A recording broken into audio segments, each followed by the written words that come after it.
I'm sitting here with Felicia and Whitney, and they are the sisters of Aiden and Will. And what do you think about this whole situation? Y'all were saying it's getting on your nerves too.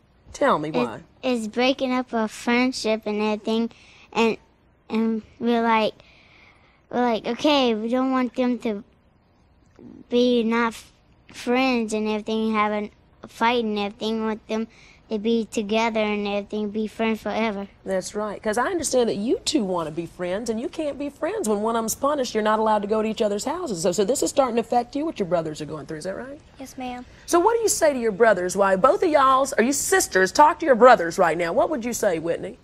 Well, I would like you and Aiden to be friends because it's breaking me and Felicia up.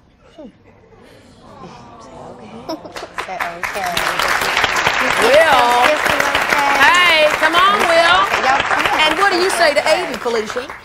You need to give Will a try and everything, and say, Will, we don't want you to say that and everything, because we're not that much as rich as y'all. We're trying to get that much. Let me ask you something. You know, Felicia, you said something very interesting just now, and I'm going to ask everybody involved in this situation.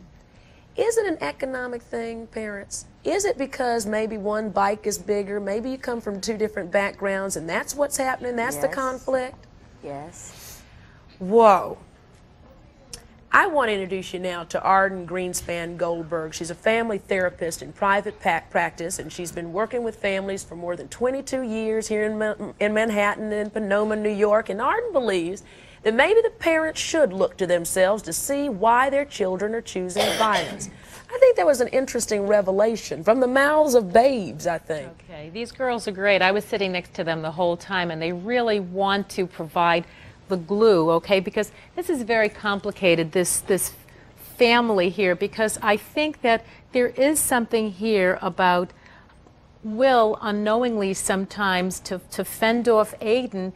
He may say, well, my daddy has a bigger truck, what have you, and he's pushing Aiden's button, boop, boop, here, and the more Aiden's button is pushed, the more he's going to hurt you, and the more you're going to be hurt by him physically, you're going to push his button back and put him down again. So, see, I think they're awfully young, and they don't realize at times what they're saying and how much they're hurting each other. And then the parents, both you moms, I think are well-meaning. You do the best you can, you know, but there's a point where you start pulling the hair out of your heads. And these two ladies are still trying, okay, because it takes a lot of patience, persistence, and practice, and a lot of prayer, okay, to get through this stuff, okay, especially when I'm a mom. I have a 14-year-old and a 7-year-old daughter, and if they would come home and tell me that they're hurt, it's like the tiger in me comes out, right? And you want to do something right away, but the problem with that knee-jerk response is sometimes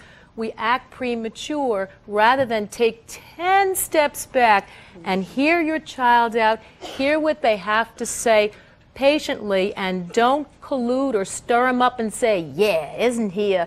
You have to be very, very careful about what you say to your child. When in doubt, don't say anything. But I see some hope here. Yeah, I see absolutely. a lot I of love hope. the way the moms were starting to talk with each other, and I love these little Girls are girls who great. care They're so much about their families and their brothers. They're the best. They really want it to work out. And the other thing I have to remind Aiden is that you're 3 years older than him. Now I'm going to talk to you like I talk to my son. When my son starts up with my daughter and he provokes my 7-year-old daughter, and I say to him, you're 14 years old, you ought to know better. And then he kind of looks at me and says, but I like provoking her sometimes, you know? So I guess what I'm saying is that you two have to be in each other's shoes. You have to be in Aiden's shoes to know what he feels like when you say the stuff to him that you say.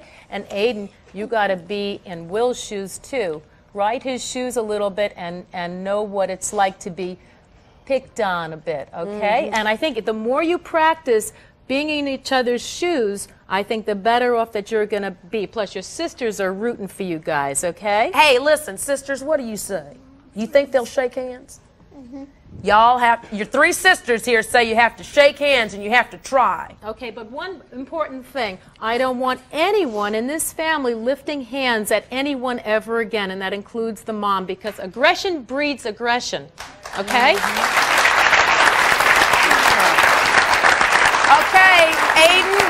you willing to shake on it just to say you will try very, very hard?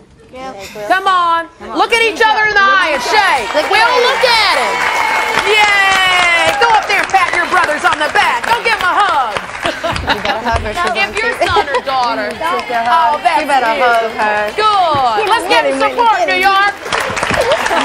Yeah, you're going to get them into the room for that. Come on, girls.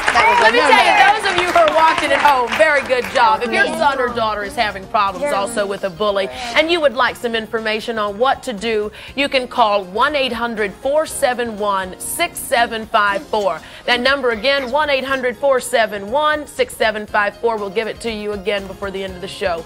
And gosh, a little progress. We'll be right back.